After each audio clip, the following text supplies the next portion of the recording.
ஒரு உணவு அப்படின்னு உங்களுக்கு சொல்லும்போது உங்களை வைப் பண்ற அந்த ஃபுட் என்ன? எந்த ஃபுட் உங்களை ரொம்ப வைப் பண்ணுது சொல்லுங்க. எல்லாருக்கும் பிடிச்ச Maggi with curd. Maggi with curd. First எனக்கும் அப்படிதான் இருந்துச்சு. அப்படின்னு என் ஹஸ்பண்ட் கூட சேர்ந்து அவர் சாப்பிட்டு நல்லா இருக்கும் சாப்பிட்டு பாருன்னு சொல்லி சாப்பிட்டுட்டேன் சார். நானும் பிரியாணி சாப்பிட்றவங்க எல்லாமே தூக்கத்தை தொலைச்சவங்க தான் அங்கே போகிறது. அப்படிலாம் இல்லை சார், தூக்க தொலைத்தவங்கலாம் இல்லை. இல்லை தூங்கி எந்திரிச்சு யாரும் அலாரம் வச்சு போகிறவங்க இருக்கீங்களா? நீங்கள் கரெக்டாக 3 மணிக்கு அட பாவிங்களா, மிட்நைட் பிரியாணிக்கு ஃபேன்ஸ் எவ்வளவு இருக்காங்க தெரியுமா சார் சென்னையில்? அதுவும் இப்போ அந்த பிசினஸ் ஸ்டார்ட் பண்ணா கண்டிப்பா சக்சஸ்ஃபுல்லா ரன் ஆகும். அப்போ நீ எதிர்காலத்தில் மிட்நைட் பிரியாணி ஓப்பன் பண்ணுவேன்? சான்ஸ் இருக்கு சார், பண்ணாலும் பண்ணிடுவேன். டென்னிஸ் மிட்நைட் பிரியாணி பெசன்ட் நகரில் நான் ஓப்பன் பண்ணா நான் கண்டிப்பா சொல்றேன், வந்தீங்கன்னா சாப்பிடுங்க. கடைப்பேரை வச்சு வாத்தமிடவால பிராண்டிங் வேற பண்ணிட்டேன். இலவசமா ஃப்ரீ ப்ரமோஷன் தான் சார். ஸ்பான்சருக்கு நீங்க வந்து காசு வாங்குறவங்ககிட்ட போரு. என் பிசினஸ் கண்டிப்பா பெரிய லெவலில் போச்சுன்னா வாத்தமிழா ஷோவுக்கு நான் ஸ்பான்சர் பண்றேன் சார். எனக்கு இருக்கிறது வந்து பார்த்தீங்கன்னா ரச சாதத்தில் மீன் குழம்பு ஊற்றி சாப்பிடுவேன். சின்ன வயசில் ரொம்ப வெயிட்டாக இருந்தேன், 113 கிலோ இருந்தேன். 3 தட்டு போட்டு சாப்பிடுவேன், பயங்கர ஃபுட்டி நான். 3 தட்டுனா எவ்வளவு? ஒரு தட்டு ஃபில் பண்ணிக்கோங்க. 3/4 கிலோ வருமா? ஓகே. விரும்பி வெரைட்டியாக சாப்பிட்றத விட இருக்கிறத அதிகமாக சாப்பிட்ற ஆள் நான். இப்போ எவ்வளோ இருக்கீங்க? 80 kgs இருக்கேன். Okay sir. ஆம்பூர் பிரியாணி தெரியுங்களா? ஆம்பூர் பிரியாணியே தெரியாமல் தமிழ்நாட்டில் யாரும் கண்டிப்பாக. எங்கள் ஊர் குமாரபாளையத்தில் வந்துட்டு பார்த்தீங்க அப்படின்னா லிட்டில் அரபியான ஒரு கடை இருக்கும். அங்கே வந்துட்டு பார்த்தீங்கன்னா அந்த ஆம்பூர் பிரியாணியை குஸ்கா மட்டும் வாங்கிட்டு மேன்சவ் சூப் ஊற்றி சாப்பிடுவோம். ரொம்ப சூப்பராக இருக்கும். ஒரு தடவை நீங்கள் ட்ரை பண்ணி பாருங்கள், அவ்வளோ சூப்பராக இருக்கும். மேன்சவ் சூப்னா என்ன? அது ஒரு சூப். மேன்சவ் சூப்னா அது ஒரு சூப் இல்லை சிக்கன் சூப். அது கொஞ்சம் பெப்பர்லாம் போட்டு வந்துட்டு பார்த்தீங்கன்னா இஞ்சி பூண்டு பேஸ்ட் வந்துட்டு பார்த்தீங்கன்னா கொஞ்சம் தூக்கலாக காரமாக இருக்கும். அதுதான் உங்களோட வைஃப் ஃபுட்டு? ஆமாங்க.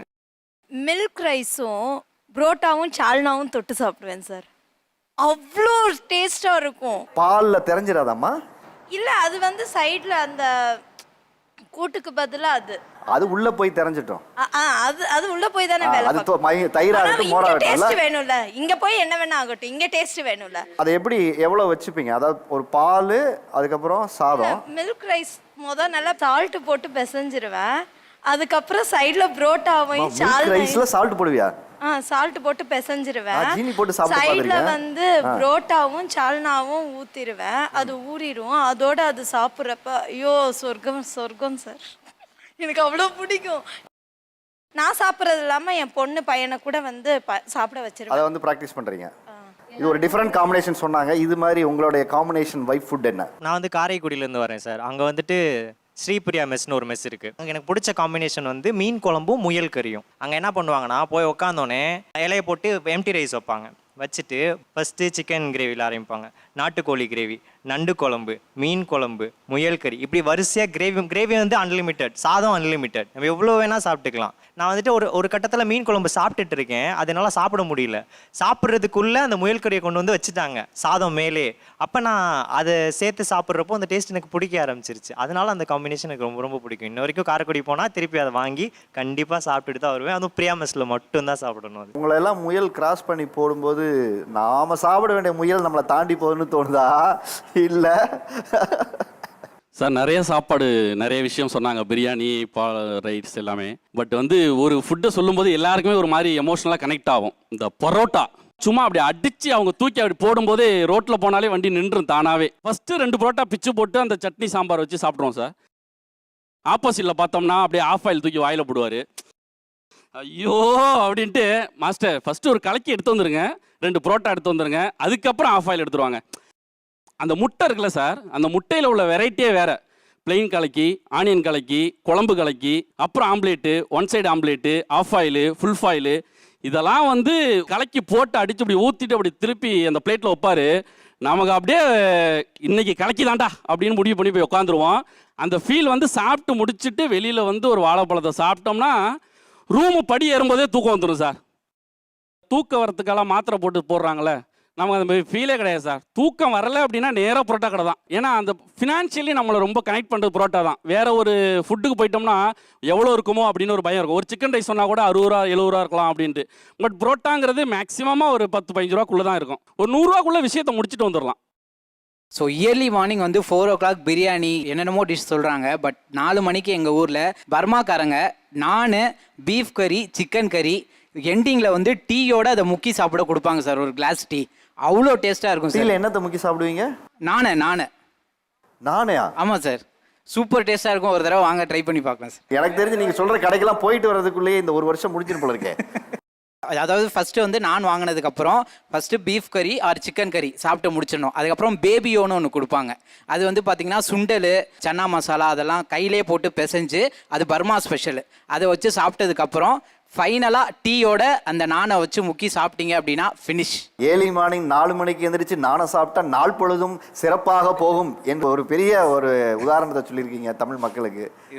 ஆஃபீஸ் போயிட்டு ரொம்ப ஸ்ட்ரெஸ்ஸாக நைட் ஒர்க்லாம் பண்ணிட்டு வரும்போது இந்த அண்ணா நகர் சைட்லாம் வரும்போது அந்த பிரியாணி ஸ்மெல் அப்படியே டக்கு டக்கு டக்குன்னு அவங்க அடிக்கிற சவுண்டு கேட்குமா, ஏன்டா அந்த பக்கம் வண்டியை திருப்புற அப்படின்ற மாதிரி இருக்கும். தூக்கம் தள்ளும். போயிட்டு ஒரு வாய் எடுத்து வச்சதுமே அந்த தூக்கம்லாம் பறந்து போயிடும். லாஸ்ட்டாக சாப்பிட்டு முடிச்சுட்டு அவ்வளோதான் முடிச்சிட்டோம் அப்படின்னு நினைக்கும் போது சரி டெசர்ட்டுக்கு ஏதாச்சும் சாப்பிடலாமேன்னு பார்த்தா ஜிகர்தண்டா இருக்கும்.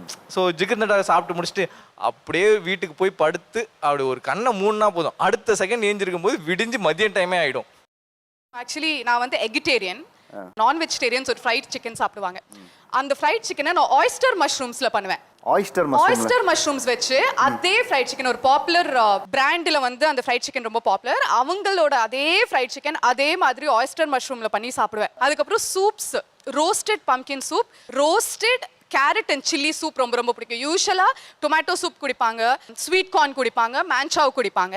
பட் ஆக்சுவலி ட்ரை பண்ணியிருக்காங்களா நிறைய பேர்னு எனக்கு தெரியாது. But roasted pumpkin and roasted carat and chilli பங்கம் மேக்ஸ் ப்ரோவா இருப்பாங்க. 2 பேரும் வேற லெவல்ல இருப்பாங்க.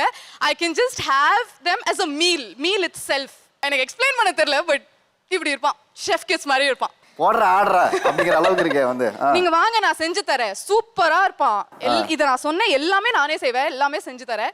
ப்ராப்பர் சத்யா சமைச்சு பங்க தரேன். பண்ற ஒரு நாள் இது மாதிரி நானே உங்க ஃபுட்டெல்லாம் நான் மெனு எடுத்து எல்லாம் ஆப்ச்சு நான் இதை ஒரு வீடியோவே எடுத்து போடுறேன்.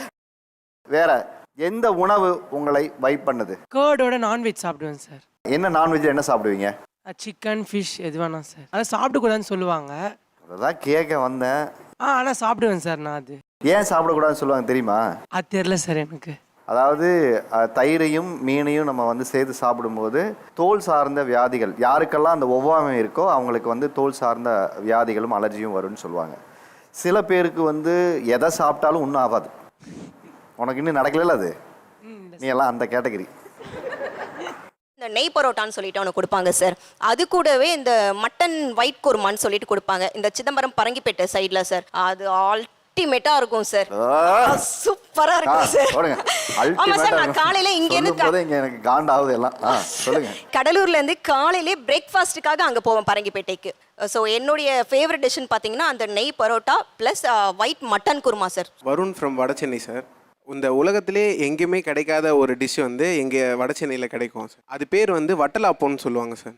அது என்னென்னா ஒரு மண் சட்டியில் நல்லா இவ்வளோ பெரிய கரண்டி சார், 3 கரண்டி மாவு ஊற்றிட்டு அதில் ஒரு 3 முட்டையை உடச்சி ஊற்றிடுவாங்க சார். தேங்காய் வந்து நிலா ஷேப்பில் அழகாக கட் பண்ணி ஒரு 6 பீஸ் அழகாக அடிக்கிட்டு அதுக்கு மேலே ஒரு மண் சட்டி, காலி மண் சட்டி வச்சு அந்த கீழே அந்த விறகடுப்பில் எரியும் சார். அந்த கங்கு எடுத்து அந்த கங்கு அது மேலே போட்டு மேலே அப்படியே பீஸா மாதிரி சார், மேலேயும் அனல் கீழேயும் அனல் தம் கொடுத்து அழகாக அதை மேலே நல்லா புஷ்ஷுன்னு இப்படி உப்பி வரும் சார்.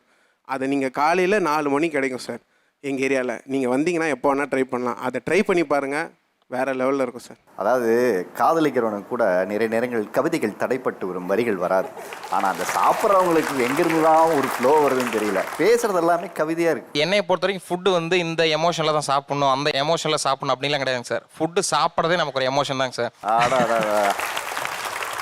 நாங்கள் வந்து புதன்கிழமை காலையில் ஆனால் எப்பயுமே எங்கள் ஊரில் இன்டீரியரில் ஒரு கடை இருக்குங்க சார். அங்கே வந்து 7:30 மணிக்கு இட்லியும் குடல் கறியும் ஃபேமஸுங்க சார். நீங்கள் 7:30 மணினா அதிகபட்சம் ஒரு 8 மணிக்கு போகலாங்க சார். 8:30 மணிக்கு போனீங்கன்னா எல்லாமே தீந்துருங்க சார். அவங்க ரெடி பண்ணிவிட்டு அந்த டேபிளுக்கு வரும்போது நம்ம அங்கே இருந்தால் நம்ம கிடைக்கும், இல்லைன்னா இல்லைங்க சார். இல்லைன்னா இல்லை. சுட சுட 2 இட்லிங்க சார். அதுக்கு வந்து அவங்க மட்டன் குழம்பு தனியாக கொடுத்துருவாங்க சார். குடல் மட்டும் ஒரு குட்டி கப்பில் கொடுப்பாங்க சார். அதே மாதிரி இட்லி வந்து நான் என்றைக்குமே இது வரைக்கும் தொட்டெல்லாம் சாப்பிட்டது இல்லைங்க சார். இட்லிலாம் வந்து பிணைஞ்சு தான் சார் சாப்பிடணும். இட்லி வந்து சோறு மாதிரி வச்சு சாப்பிட்டா தான் சார் அந்த ஃபுல் எமோஷன் நல்லா இருக்கும் சார். அதில் சோறு மாதிரி பிணைஞ்சு சாப்பிடணும். காலையில் சுட சுட இட்லி குடல் குழம்பு ட்ரை பண்ணி பாருங்கள், டேஸ்ட்டு மஜாவாக இருக்கும். இந்த பாரம்பரிய உணவுல ஒரு ரகசியத்தை சொல்லிடுறேன். உலகத்திலேயே தமிழ்நாட்டில் மட்டும்தான் கோணத்தின் அடிப்படையில் உணவு வகைகள். 360 டிகிரி கோணம், சூரியன் 360 டிகிரி, சந்திரன் 360 டிகிரி, உங்களுடைய கண்ணு 360 டிகிரி. உடலுக்கும் உணவுக்குமான உணர்வு சம்பந்தப்பட்ட விஷயத்துல தமிழருடைய பாத்திரங்கள் அத்தனையுமே 360 டிகிரி. தோசைக்கல் 360 டிகிரி, ஆப்பச்சட்டி 360 டிகிரி, இட்லி சட்டி 360 டிகிரி, குழம்பு கரண்டி 360 டிகிரி, எல்லாமே 360 டிகிரி. அப்ப இட்லி வந்து பாரம்பரியமான உணவுல எப்ப கொண்டு வந்தான்னா நிலவை பார்க்க முடியாத ஒரு நாளுக்காகத்தான் இட்லியை கொண்டு வந்தான்.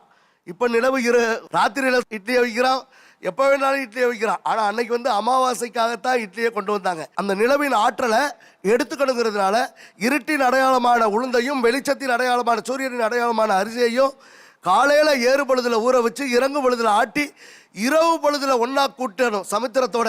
இவர்கள் சொல்லுகிற உணவு பழக்க வழக்கம்னு ஒன்று இருக்குல்ல, அதை கேட்கும்போது எந்த உணவு பழக்கம் உங்களை என்ன இதெல்லாம் இப்படி இல்லாமல் சாப்பிட்றாங்க அப்படின்னு உங்களை ஒரு இரிட்டேட் பண்ணதாக இருக்கலாம், இல்லைனா இதை போய் இப்படியா சாப்பிட்றது அப்படின்னு ஒரு உங்களுக்கு தோண விஷயமா இருக்கலாம். அப்படி என்ன இருக்கு?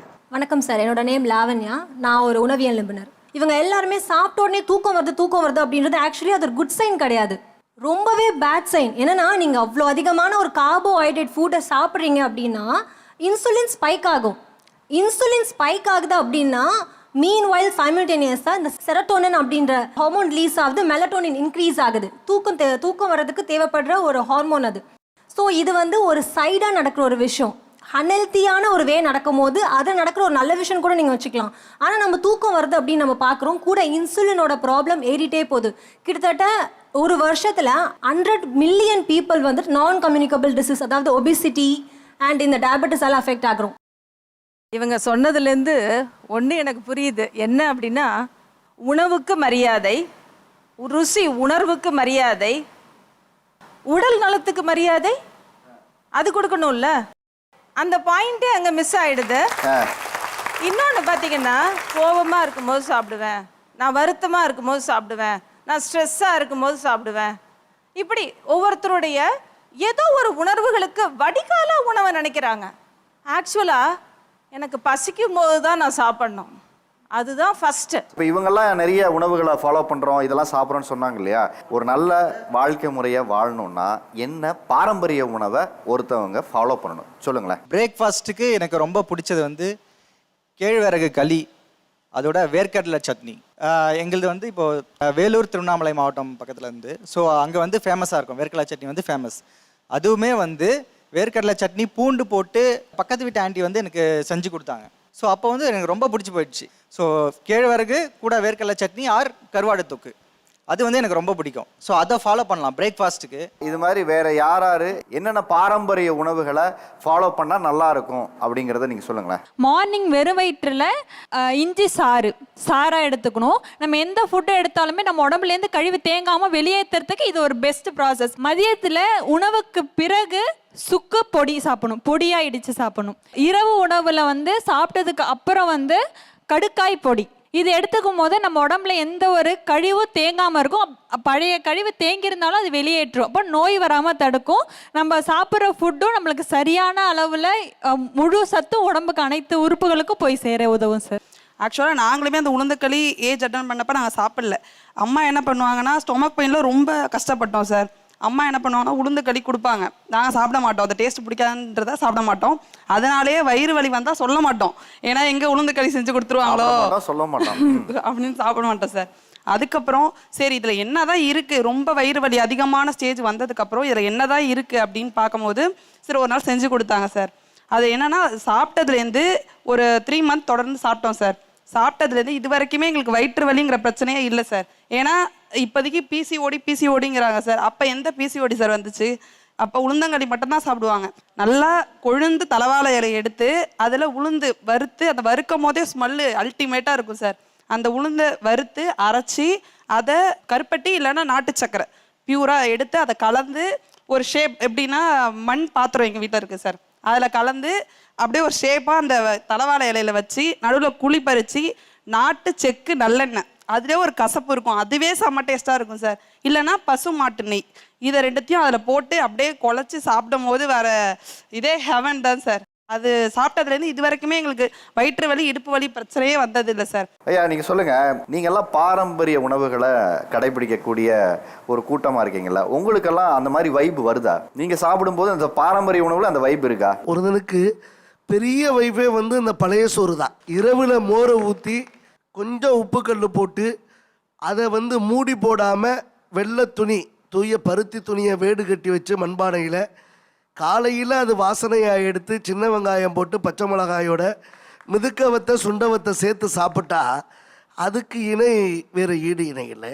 அப்போ இந்த பாரம்பரியத்தில் இருக்கும்போது அன்பு தம்பி பரோட்டா கடையில் சாப்பிடும்போது கலக்கிய ஊற்றுனா ஒரு வாடைன்னு சொன்னார், முட்டை ஆஃப் ஆயில போட்டால் ஒரு சுவைன்னு சொன்னார்.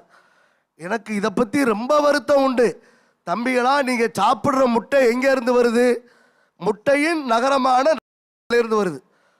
என்னோட பாரம்பரியம், எங்கள் அப்பச்சி அப்பத்தா வளர்த்த கோழி என்ன இருந்துச்சு, சேவலோட இணை சேர்ந்து அந்த கோழி முட்டையிட்டு வந்துச்சுன்னா அந்த முட்டையை அவயத்தில் வச்சோம்னா, அடகாக்க வச்சோம்னா அந்த முட்டை குஞ்சு பொரிக்கும்.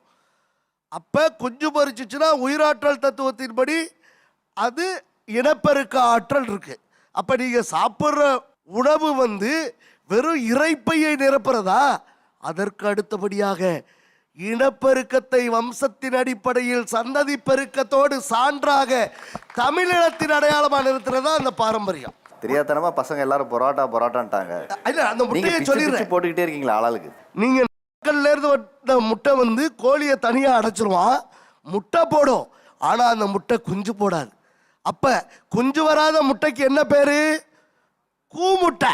குஞ்சு வராத முட்டை கூமுட்டை என்றால் இதை சாப்பிட்ட இளைஞரெல்லாம் கூமுட்டையா இல்லை இனப்பெருக்கத்தின் கூமுட்டையா? ஐயா ஒரு நிமிஷம் ஐயா, இப்போ நாங்க சாப்பிட்ற சாப்பாட்டுல இருக்கக்கூடிய அந்த விஷத்தன்மைங்கிறீங்க இல்லையா, அதே தான் இப்போ நீங்க எடுத்துக்கக்கூடிய அந்த காய்கறிகளையும் இருக்குங்கிறது வந்து உங்களுக்கு சில பேர்த்துல தெரியுமா என்னன்னு தெரியல. பாரம்பரிய உணவுகளை கடைபிடிக்கக்கூடிய ஒரு கூட்டமா இருக்கீங்களா? நீங்க என்ன பாரம்பரிய உணவுகளை ஃபாலோ பண்றீங்க? வீட்டில் விளைவிக்கப்பட்ட காரரிசி தான் வந்து பயன்படுத்துகிறோம். இட்லி தோசைக்காக இருந்தாலும் சரி காரரிசி, சாதத்துக்காக இருந்தாலும் காரரிசி. காரரிசி வறுத்து செய்கிற புட்டு மிக சிறந்த வலிமையை கொடுக்கக்கூடியது. வெளிநாட்டு நவீன நாகரிக மோக வளர்ச்சியின் கீழ் நவீன உணவுகளை சாப்பிட்றது தப்பு குறை என்று நம்ம வந்து கூறல. அவங்களுடைய வேலை பளு சுமை சூழ்நிலை காரணமாக சாப்பிட்றாங்க. எதை சாப்பிட்டாலும் ஒரு டம்ளர் வெந்நீர் சாப்பிடுங்க. ஜீரணத்திற்கு மிகப்பெரிய அற்புதமான உணவு. நீங்கள் எதை வேணாலும் சாப்பிடுங்க. உங்களை ஏன் இதை சாப்பிட்றீங்க நம்ம வந்து கேட்கல. பாரம்பரியத்துக்கு வாங்கல, நீங்கள் நாளைக்கு வந்துடுவீங்க. நாங்கள் 365 நாளும் வருஷம் ஃபுல்லாக parotta, biryani, chicken rice, noodles இதையே சாப்பிட போகிறதில்ல. நாங்கள் சாப்பிட்டுட்டு அண்ணன் சொன்னார் பார்த்தீங்களா, ஒரு டம்ளர் வெந்நீருக்கு ஹோட்டல் அதே ஹோட்டலில் வாங்கி குடிச்சிட்டு தான் வருவோம். நீங்கள் சொல்கிற அளவுக்குலாம் இல்லை. பொன்னி சாதம் வந்து வடிச்சிட்டு காலையில் பழைய சாதத்தில் பூன் ரசம் சேர்த்து கொஞ்சம் உப்பு போட்டு சாப்பிட்டோன்னா அது அல்டிமேட்டாக இருக்கும். இன்னும் சில பேருக்கு அந்த பொன்னி பழைய சாதத்தில் எருமாட்டு தயிர் போட்டுட்டு பச்சை மிளகாயில் கல் உப்பு வச்சு சாப்பிட்டு பாருங்க, அது டேஸ்ட்டே வேறு. இப்போ நிறைய கடைகளில், அதாவது நிறைய ரெஸ்டாரண்ட்டுகளையும் ஹோட்டல்களையுமே பாரம்பரிய உணவு வகைகள் செய்ய ஆரம்பிச்சிட்டாங்க. இப்போ நான் ரீசெண்டாக பார்த்தீங்கன்னா அடையாறில் வந்து தட் கரி ஷாப்னு ஒன்று இருக்குது. அங்கே வந்து பார்த்தீங்கன்னா கவுனி அரிசி இடியாப்பம் வச்சுருக்காங்க, மூங்கில் அரிசி சாதம், கவுனி அரிசி சாதம், அதுக்கப்புறம் மாப்பிள சம்பாவுடைய சாதம், இதெல்லாம் ஒரு காம்போவாக ஒன்று கிரியேட் பண்ணுறாங்க. நான் டேஸ்ட் பண்ணேன், ரொம்ப நல்லா இருந்தது. இப்போது நீங்கள் எல்லாம் பாரம்பரிய உணவு வகைகள் அப்படின்னு ஒன்று வரும்போது அதை வீட்டில் தான் செஞ்சு சாப்பிட்ணுன்னு சொல்கிறீங்களா, அதை வந்து நீங்கள் ஒரு ஹோட்டல்லையும் செஞ்சு சாப்பிட்றத நீங்கள் வந்து வரவேற்கீங்களா, போய் சாப்பிட்றீங்களான்னு கேட்க. எனக்கு ரொம்ப வைபாக இருக்கிறது வந்து கூழ். அது கூட வந்து மாங்காயில் வந்து உப்பும் காரமும் போட்டுட்டு லைட்டாக வெங்காயம் போட்டுட்டு சைடில் வந்து மோர் மிளகா வச்சு சாப்பிட்டோன்னா வேற லெவலில் இருக்கும். நீங்கள் அதே மாதிரி கேட்டிங்க எங்கன்னா பாரம்பரிய உணவு வந்து உங்களுக்கு ஹோட்டலில் வச்சா பிடிக்குமான்னு. எனக்கு எங்கே பார்த்தாலும் கூழ் இருந்தால் அந்த இடத்துல நான் நின்றுவேன். நின்றுட்டு எனக்கு வாங்கி கொடுங்க, நான் சாப்பிட்டுட்டு தான் போவேன் அப்படின்னு நான் சொல்லுவேன். ஏன்னா அது கம்பங்கூழுன்றது வேற லெவலில் இருக்கும் நிஜமா. இப்போ டிராவலிங் அப்போ என்ன பண்ணுறோம்னா சிப்ஸ் சாப்பிடுவோம், கூல்ட்ரிங்க்ஸ் குடிப்போம் எல்லாமே. ஆனால் நீங்கள் சொன்னால் நம்ப மாட்டீங்க, எல்லா டோல் எப்போ வரும் நான் வெயிட் பண்ணுவேன். ஏன்னா வந்து வரும்போதெல்லாம் வந்து இந்த வேர்க்கடலை வாங்கி கையில் வச்சுக்கிறது, வெள்ளரிக்காய் வாங்கி கையில் வச்சுக்கிறது, அதெல்லாம் அவ்வளோ சூப்பராக இருக்கும். நம்ம ட்ராவல் பண்ணிட்டு போகிற வழியில் அதை சாப்பிட்டுக்கிட்டே போகும்போது ட்ராவலையும் எவ்வளோ ரசிக்கலாமோ அதையும் நம்ம அந்த ஃபுட்டையும் ரொம்ப ரசிக்க முடியும். எப்போவுமே பழமையை ஒரு இடத்துல நமக்கு சொல்லும்போது ஒரு சின்ன மேனிப்புலேஷன் பண்ணுறாங்கன்னு இளைய சமுதாயங்கள் ஒரு குற்றச்சாட்டு வைக்கிறது உண்டு. எதையா சாப்பிட சொன்னால் சொல்லுங்கள், அதுக்கே ஒரு மேனிப்புலேட் ஸ்டோரி எல்லாம் ஒன்று சொல்கிறீங்க அப்படிங்கிற ஒரு விஷயம் இருக்கு இல்லையா? அது மாதிரி பாரம்பரிய உணவுகள் சாப்பிட சொல்லி என்னெல்லாம் உங்களை மேனிப்புலேட் பண்ணுறதாக நீங்கள் நினைக்கிறீங்க? ப்ரோட்டீன்ஸ் இல்லை, விட்டமின்ஸ் இல்லைன்னு சொல்கிறாங்க. சிக்கனில் வந்துட்டு பார்த்தீங்கன்னா ப்ரோட்டீன் இருக்குங்க. சீ ஃபுட்டில் வந்துட்டு பார்த்தீங்கன்னா ஒமேகா 3 ஃபேட்டி ஆசிட்ஸ் இருக்குது. அயன் அப்சார்ப்ஷன் வந்துட்டு பார்த்தீங்க அப்படின்னா வந்துட்டு ஹீம் அயன் அப்படின்னு சொல்லிட்டு தாவரங்களை காட்டிலும் வந்துட்டு பார்த்தீங்க அப்படின்னா மீட்டில் தான் அதிகமாக இருக்குது. விட்டமின் B12 இருக்குது, கால்சியம் கிடைக்குதுங்க, இது எல்லாமே இருக்குதுங்க. சரிங்களா. ஆனால் வந்துட்டு நீங்கள் சாப்பிட்றது மொத்தமாகவே ஜங்க் ஃபுட்டாக இருக்குது. நாங்கள் ஜங்க் ஃபுட் சாப்பிடல. டாக்டர்ஸே வந்துட்டு பார்த்தீங்க அப்படின்னா தந்தூரி வகைகள் நீங்கள் வந்து சாப்பிட்டுக்கோங்க, ரொம்ப ஆயிலில் பொரிச்சதை நீங்கள் வந்து சாப்பிடாதுன்னு தான் சொல்கிறாங்க. ஸோ பேசிக்லி வந்துட்டு பார்த்தீங்கன்னா நம்ம எப்படி சாப்பிட்றோம் அப்படிங்கிறது தான் வந்துட்டு பார்த்தீங்கன்னா முக்கியமான விஷயமோ ஒழிய அதில் ப்ரோட்டீன் இல்லை ஃபைபர் கண்டென்ட் இல்லைன்னா வந்துட்டு பார்த்தீங்கன்னா கிடையாது சார். அது சார் அவங்க சொன்னாங்க சாப்பாட்டு வந்து சரியாக இல்லாதனால, ஏஜ் அட்டன் பண்ணப்போ சாப்பாடு சரியாக தராதனால ப்ரெக்னென்சியில் வந்து அந்த ப்ராப்ளம் காமிக்குதுன்னு சொன்னாங்க. நான் வந்து ஒரு பொண்ணு, எங்கள் இதில் அதெல்லாம் பண்ண மாட்டாங்க, ஏஜ் அட்டன்லாம் பண்ணால். ஆனால் நான் 2 டெலிவரியும் வந்து நார்மல் டெலிவரி தான். கன்சீவாக இருக்கிறப்ப எந்த மருந்தும் எடுக்கலை. எனக்கு என்ன ஃபுட்டு பிடிக்குதோ எல்லாமே தான் சாப்பிடுவேன். அப்புறம் எப்படி நார்மல் டெலிவரி? நான் 25 வயசுலேயே 2 குழந்தை பெற்றுட்டேன். இதே வந்து 30 வயசில் பெற்றுருந்தா எனக்கு சம்திங் ஏதோ எனக்கு என் உடம்புல ஆயிருக்கும். ஆனா சாப்பாட்டுனால தான் இது ஆகுதுன்னா எப்படி சார்? இது வந்து ஒரு மேனிப்புலேஷனா உங்களுக்கு தோணுது? கண்டிப்பா.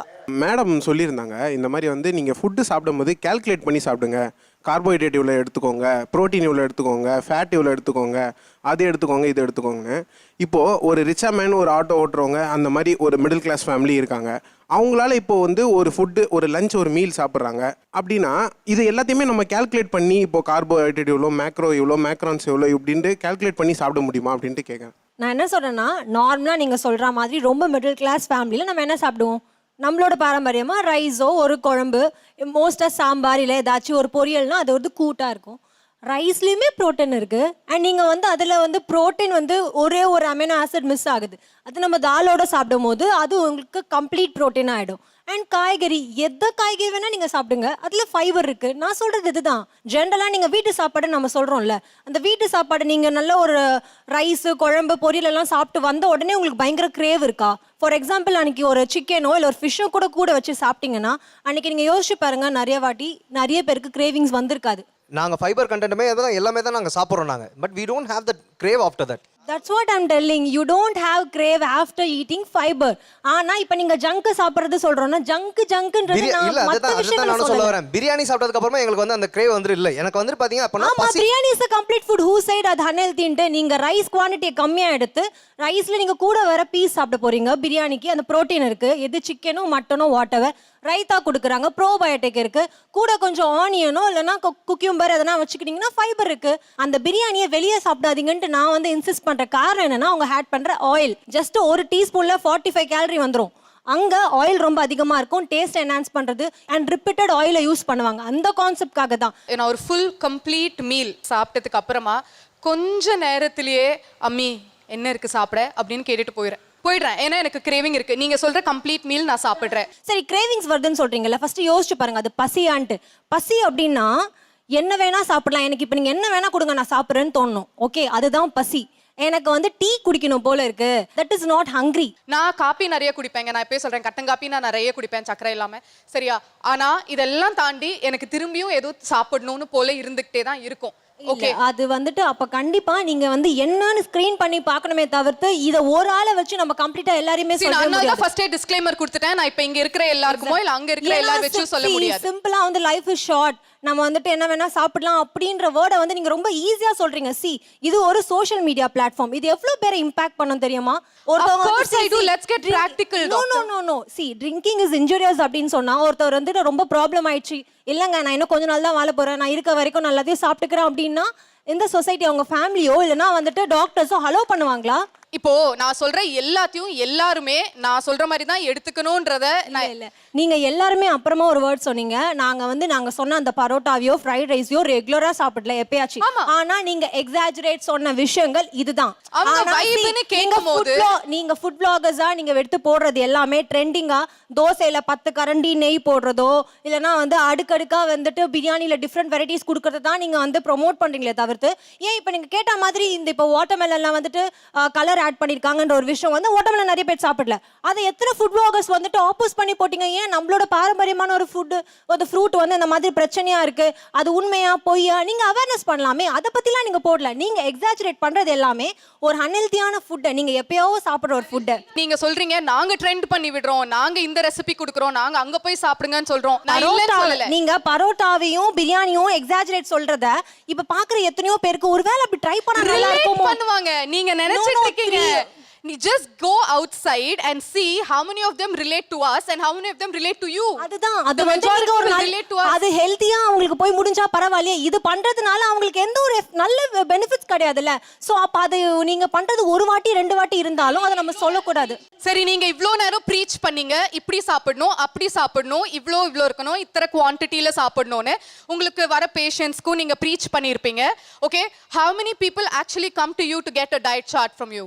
How many of them actually follow பண்ணிட்டு இருக்காங்க? How many? I'm asking இல்ல இல்ல, நான் திருப்பி சொல்றேன், நீங்க சொல்றது வந்து ரொம்ப ஒரு பேட் எக்ஸாம்பிள் செட் பண்றீங்க. அந்த மாதிரி டிஃபைன் பண்ணாதீங்க அன்ஹெல்தி லைஃப் ஸ்டைலுக்கு. நீங்க என்ன சொல்றீங்கன்னா நாங்க எல்லாரும் ரொம்ப தப்பான ஒரு விஷயத்தை ட்ரெண்ட் பண்றோம், கரெக்ட்டா? எக்ஸாக்ட்லி, அதானே சொல்றீங்க? ஆமா. இப்ப நான் ஒரு போஸ்ட் போடுறேங்க, இவங்க கடையில போய் சாப்பிடுறேன், அந்த பிரியாணி எனக்கு பிடிச்சிருக்கு, அந்த போஸ்ட்டை நான் போடுறேன். அதை நான் ட்ரெண்ட் பண்ணலங்க, பாக்குறவங்க தான் எங்க போஸ்டர் ஷேர் பண்ணி இது போய் பாருங்க, இதை போய் சாப்பிடுங்கன்னு ட்ரெண்ட் பண்றாங்க. விஞ்சியம் சிக்கன் ஒன்று இருக்குது, கேள்விப்பட்டிருப்பாங்க. செம்ம காரமாக இருக்கும் சார், வாயிலே வைக்க முடியாது. ரெட் சில்லி அரைச்சி போட்டு பண்ணியிருப்பாங்க. சென்னை ஃபுல்லாக ட்ரெண்ட் ஆச்சு. அதெல்லாம் எப்படி ட்ரெண்ட் ஆகுது அப்போது? யார் ட்ரெண்ட் பண்ணுறா அது? அதுக்கப்புறம் ராயப்பேட்டாவில் வந்து பட்டர் சிக்கன் ஒன்று இருக்கும், லிட்ரலி பட்டரில் ஊற வச்ச சிக்கன் அது. இதே மாதிரி தான் மிட் நைட் பிரியாணி அவர் சொன்னார், சென்னை ஃபுல்லாக வந்துருச்சு ப்ரோ அப்படின்னு சொன்னார். எப்படி வந்துச்சு? மிட் நைட் பிரியாணியே ஃபஸ்ட்டு மிட் நைட்டாக சாப்பிடக்கூடாதுன்னு நாங்கள் சொல்கிறோம், சென்னை ஃபுல்லாக வந்துருச்சுன்னு அவர் சந்தோஷமாக சொல்கிறாரு. அதெல்லாம் எப்படி ட்ரெண்ட் ஆகுது?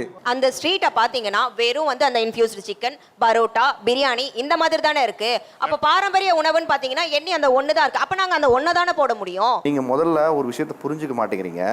நீங்கள் சின்ன மீடியமோ பெரிய மீடியமோ, உங்களை நம்பி ஒரு ஃபாலோவர்ஸ் வந்து இன்னைக்கு 1 மில்லியன் 2 மில்லியன் 10 மில்லியன்லாம் நிறைய பேர் இப்போ நிறைய ஃபாலோவர்ஸ் வச்சுருக்காங்க. எதுக்காக அந்த ஃபாலோவர்ஸ் நீங்கள் வந்து அக்செப்ட் பண்ணிக்கிட்டு ஃபாலோவர்ஸ் வச்சுருக்கீங்க? ஏன் இன்ஃப்ளூயன்சராக இருக்கீங்க? Okay, it's generating a revenue.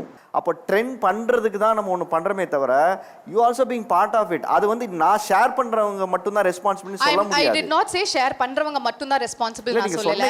ஒரு செகண்ட், நான் ஷேர் தான் பண்றேன், நான் போடுறேன், அதை ஷேர் பண்ணி ட்ரெண்ட் பண்றது மக்கள் தான் சொல்றீங்க. நீங்க நினைச்சிட்டு இருக்கீங்களா எங்களே யாருமே எந்த கேள்வியும் கேட்கறது இல்லைன்னு? அவங்க சொன்ன கவுண்டர் பண்ண வார்த்தை என்னன்னா, லைஃப் இஸ் ஷார்ட், இதே நான் வாழணும் போது நிறைய யங்ஸ்டருக்கு அதை தவறா போய் சேர்ந்துச்சுன்னா அவங்க அதை எடுத்துப்பாங்களே. அதான் உங்கள் லைஃப்பில் உங்களுக்கு அது சரி, ஆனால் அது எல்லாருக்கும் சரியாங்கிற கேள்வி தான் அவங்க கேட்குறாங்க. அண்ணா சொன்ன மாதிரி ஃபுட் சேஃப்டி வந்து ஒரு மிகப்பெரிய விஷயம். நாங்கள் வந்து ஒரு சின்ன பிளாட்ஃபார்ம் ஷாப்பில் தான் ஆரம்பித்தோம். அப்போ எங்களுக்கு எல்லா ரூலுமே தெரியாது. ஏன்னா இதை நம்பி தான் என் குடும்பம் 10 பேர் என்னை பின்னாடி இருக்காங்க. அந்த டைமில் இன்ஃப்ளூயன்சர்ஸ் யாருமே இல்லை. யாராச்சும் வந்து இந்த மாதிரி வீடியோ போட்டிருந்தாங்கன்னா என் நிலமை என்ன ஆயிருக்குன்னு பாருங்க. நான் இந்த அளவுக்கு க்ரோ ஆகிருக்க முடியாது. லைக் எங்கள் அப்பாங்கனால இந்த அளவுக்கு இதை கொண்டு வந்திருக்க முடியாது. So you have some responsibility that you have to tell them first. Just don't post it. அதுக்கப்புறம் யாருமே அந்த கடைக்கு போக மாட்டாங்க. இப்போ நம்ம பாரம்பரிய உணவு புரட்சின்னு நிறைய ஆரம்பிச்சிட்டாங்க. நிறைய கடைகளில் முன்னாடிலாம் ராகி தோசைன்னு கேட்டால் கிடைக்காது, கோதுமை தோசை கேட்டால் கிடைக்காது, ஒரே தோசை தான் இருக்கும், மாவு தோசை மட்டும்தான் இருக்கும். முன்னாடி வெள்ளை சர்க்கரை மட்டும்தான் நமக்கு கிடைக்கும், ப்ரௌன் சுகரே கிடைக்காது. இந்த ஆப்ஷன்லாம் புதுசாக நானே பார்க்குற ஹோட்டல் இண்டஸ்ட்ரிக்கு போகும்போது இந்த மாற்றம் நடந்திருக்கு. இது மட்டும் இல்லாமல் இப்போ கொரியன் ஃபுட்டு, அதுக்கப்புறம் European foods, Italian food, Chinese food, இப்படிங்கிற இந்த வெளிநாடுகளின் உணவு முகம் இருக்கு இல்லையா, அது எப்போவுமே நம்ம தமிழர்களுக்கு நம்ம ஊர் சாப்பாடு என்ன தான் சாப்பிட்டாலும் அந்த ஊர் சாப்பாடு என்ன சாப்பிட்டு பார்த்துடலாம், அந்த ஃபுட்டு என்னன்னு பார்க்கலான்னு இருக்கு இல்லையா. இந்த உணவு கலாச்சாரத்தின் தாக்கம் தமிழர்களுடைய ஆரோக்கிய கட்டமைப்பை ஒரு இடத்துல கேள்விக்குறி ஆக்கணும் அப்படிங்கிறதான் இவங்கெல்லாம் சொல்லக்கூடிய ஒரு பயமாக இருக்குது. அதை ஒரு ஃபுட் இண்டஸ்ட்ரியில் இருக்கிற தொழிலதிபராக நீங்கள் இதை எப்படி பார்க்குறீங்க? எல்லாத்துக்கும் ஒரு விருப்பம் இருக்கும் கண்டிப்பாக. இதில் வந்து நம்மளோட ட்ரெடிஷனை நம்ம தான் காப்பாற்ற முடியும். அண்ட் மீன்வைல் வந்து நம்மளுடைய இந்த மில்லட்ஸ் இருக்குது பார்த்தீங்களா, 2023 was celebrated as millet year by the government. முதல்ல நம்ம வந்து மில்லட் மட்டும்தான் சாப்பிட்டுட்டு இருந்தோம், அரிசி அண்ட் வீட்டெல்லாம் லேட்டர் தான். இந்த பிரிட்டிஷ் காலனைசேஷன் நடக்கிறப்போ என்னாச்சு, அவங்க பிரிட்டிஷ்காரங்களுக்கு டீ தேவைப்பட்டது. அப்போ நம்மள்ட்ட டீ கிடையாது. டீ விலை வைக்கிறதுக்காக சைனாவில் போய் கையேந்திருக்காங்க. அப்போ அவங்க கோல்டு அண்ட் சில்வர் கேட்டிருக்காங்க.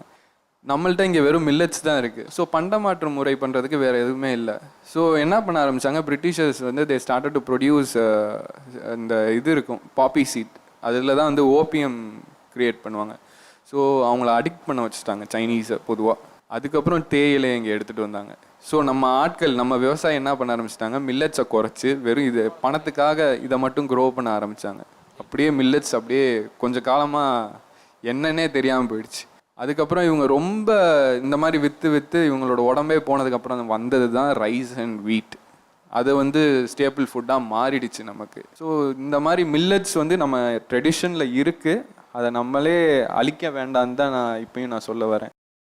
மில்லட்ஸ் வந்து எடுத்தோடனே வந்து ஈஸியாகவும் டைஜஸ்ட் ஆகாது, அதில் ஃபைபர் கண்டென்ட் ஜாஸ்தி. இப்போ தோசை மாவுலேயே கொஞ்சம் ராகி போட்டு சேர்த்துக்குங்க, கொஞ்சம் கொஞ்சமாக இன்ஃப்ளூயன்ஸ் பண்ணுங்கள். மொத்தமாக இன்றைக்கி சொல்லிட்டாங்க நான் மொத்தமாக இன்னிலேருந்து ஃபுல்லாக என் டயட்டை மாற்றுறேன் அப்படின்ற ஒரு பட்சத்துக்கு நம்ம மாறிடக்கூடாது. கொஞ்சம் கொஞ்சமாக உங்கள் ஹெல்த் ஹேபிட்ஸை மாற்றிக்கங்க. மாற்றிக்கிட்டிங்கன்னா it will be a better life. ரெண்டாவது, இந்த rasam was a very good medicine for the Covid. வெறும் ஒரு ரசம் விற்று யூகேல வந்து நல்லா சம்பாதிச்சாங்க ஒரு ஹோட்டல் இண்டஸ்ட்ரி. இந்த மீன்வைல் வந்து இந்த ஃபுட் இண்டஸ்ட்ரியே வந்து ஒரு இன்ஃப்ளூயன்ஸ் இண்டஸ்ட்ரி.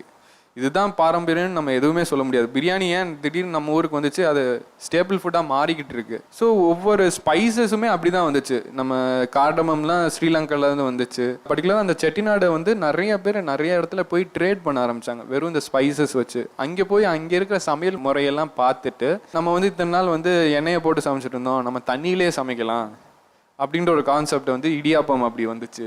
ஸோ இந்த மாதிரி விஷயங்கள்லாம் வந்து நிறைய இன்ஃப்ளூயன்ஸ் பண்ணி நம்ம ஊரில் வந்து திணிக்க ஆரம்பித்தாங்க. அப்படி தான் அந்த காலத்தில் வந்து ஃபுட்டே இது பண்ண ஆரம்பித்தாங்க. நீங்கள் ஒரு யங்ஸ்டரா அடுத்தடுத்து ஒரு பிரான்ச்சஸ் ஓப்பன் பண்ணுறீங்க. அடுத்த தலைமுறைக்கு சில உணவு வகைகளை நான் சாய்ஸாக எடுத்து இன்னும் ஆட் பண்ண என்னோட மெனுன்னு அப்படின்னா என்ன மாதிரி சாய்ஸ் ஆஃப் ஃபுட்டு நீங்கள் வச்சுருக்கீங்க? நம்ம பொதுவாக வந்து நான்வெஜ் ரெஸ்டாரண்ட்டு பழைய சோறுலாம் ஒரு இப்போ நல்லா ட்ரெண்டிங் ஆகி வந்துக்கிட்டு இருக்குது. சில ரெஸ்டாரண்ட்ஸ்லாம் நிறையா இது பண்ணுறாங்க. பழைய சோறு has a very good immunity value. So அதுவும் ஏதாச்சும் ஒரு ஃபிஷ்ஷோ இல்லை ஒரு ட்ரையான ஒரு சிக்கனோ ஏதாச்சும் அதோட காம்பினேஷனாக ஒரு காம்போ மாதிரி ஒன்று கொடுக்கலான்னு ஒரு ஆசை இருக்குது. மீன்வைல் இந்த கேழ்வரகு இந்த மாதிரி ஐட்டங்கள் வந்து நம்மளை ரொம்ப ப்ரொமோட் பண்ணுறதில்ல, மக்களும் அதை விரும்புறதில்ல. ஏன்னா அதை டேஸ்டியாக செய்கிறதுக்கு ஆள் இல்லை. We are just using same traditional method. ஆனால் அதை டேஸ்டியாக ஆக்கிறதுக்கு வழி இருக்குது. இவங்க நீங்கள் சொல்கிறீங்களா காம்பினேஷன்ஸ், சில காம்பினேஷன்ஸ் அதோட ஒர்க் ஆகும். லைக் அவர் சொன்ன மாதிரி அந்த சாக்லேட் பழைய சாதத்தில் சாக்லேட் போடுறப்பெல்லாம் எனக்கு என்னடா பயங்கரமாக இருக்கே அந்த ரெசிபிலாம் அப்படின்னு தோணுச்சு.